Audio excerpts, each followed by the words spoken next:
This program is rated PG. It contains themes and scenes which may not be suitable for very young audiences. Parental guidance is advised.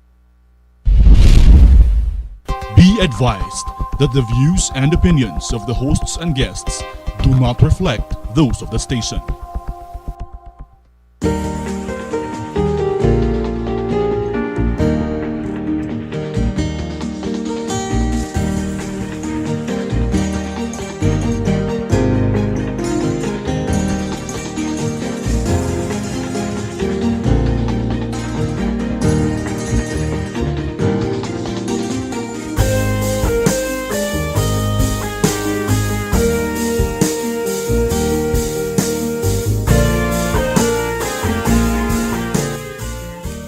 Welcome again to our weekly assessment of Asia-China-Philippine relations and the world situation. And this week we have with us our guest for our three segments, People and Places, our News and Views, and the Philippine-China Focus, columnist and book author Rod Kapunan.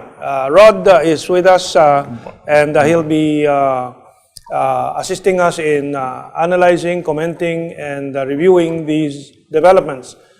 First, let's look at Filipinos living in China. And of course, when we get news from our embassy in Beijing with Ambassador Chito Sta, this is the first thing we report. And in the past week, we had the ASEAN 50 meetings here in Manila. They also had their celebrations in Beijing, led by, of course, the chair of ASEAN this year, represented by our Ambassador Chito Sta. There you see the images from Beijing of the gathering of the ASEAN ambassadors held in the Indonesian embassy, and highlighted by a speech from our ambassador to China, Ambassador Chito Sta, and speeches from each and every one of the ASEAN ambassadors in Beijing. So those are the images, and at the center stage was our Ambassador Chito Sta. And secondly, we have our Hiligaynon united in China. Hiligaynon are Ilonggos. They are in Beijing, in Shanghai. A group of Filipinos based in Shanghai are eager to share the culture of their region in China. After the name of their home, they call themselves Tribu Hiligaynon. Last June, they celebrated the Philippines Independence Day at Daiichi Electronics Compound in Shanghai by showing off their skills in dancing and food. Do you see some of the samples of the food they presented there? To know more about their group, the founders Joe Santiago, and Mark Ibanez are interviewed by CRI's Mac Ramos. We thank again Mac Ramos for this interview sent to us and which we feature in our show regularly. Mac Ramos is one of two Filipinos working in the China Radio International. Anyway, according to Joe and Mark, the group was first started by Filipinos from Iloilo. Eventually, natives from Negros, Antique, Capiz also joined until the group was changed into an Ilonggo Hiligaynon Association in China. So there are many of them in Shanghai.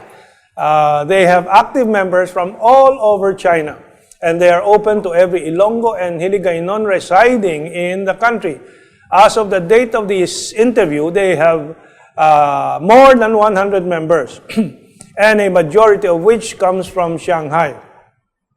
The Filipino members who showcase their talents perform two dances, Dinagyang, which is a popular dance in Iloilo, and Maskara, one of the things Bacolod is very well known for, yung parade nila, no?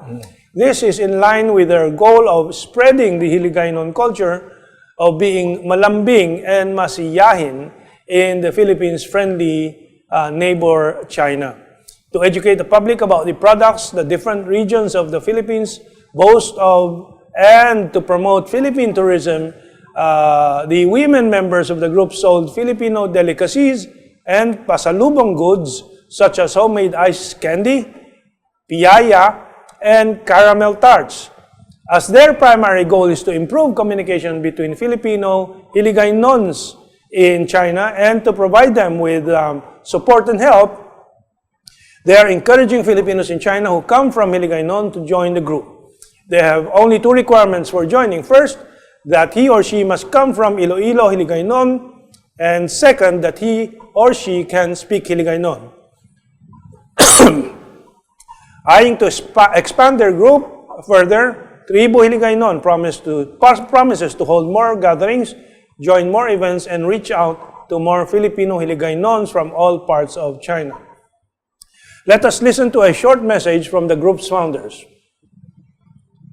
Mga nagapamati na mga Ilonggo, kung gusto nyo mag-join sa Ilonggo Association diri sa China, pwede nyo kami pangitaon sa mga iban nyo man nga mga abyan nga membro or sa mga iban nga Filipino nga may kilala na mga Ilonggo, and then baka pwede kayong masali sa group chat namin. For now, we don't have an email, pero yung gagawa rin kami ng website. We're going to make this organization as official. Kasi number one talaga na layunin namin sa Tribu Hiligaynon is to have a better communication sa lahat po ng mga Ilonggos dito sa China, para kung ano man po yung mga problems nila, kami po na mga key leaders or yung mga officers, willing po kami to give advice, willing po kami to give assistance hanggat sa makakaya po namin. Okay, Rod, there's some time left for maybe some impressions that you have of this. Well, I am happy that we are increasing our contacts with China, not only from a national point of view, but even on a regional basis. That is something unusual. I'm happy and exporting. Well, I think this is going to grow in the months to come and the years to come with all these reports, for example, of maybe 100,000 Filipino domestic help to be recruited every month, once this is approved. So, well, that is an indication of what is to come in the years ahead between the Philippines and China. Okay, let's take this break and then we'll have our news and views for Asia and the Philippines.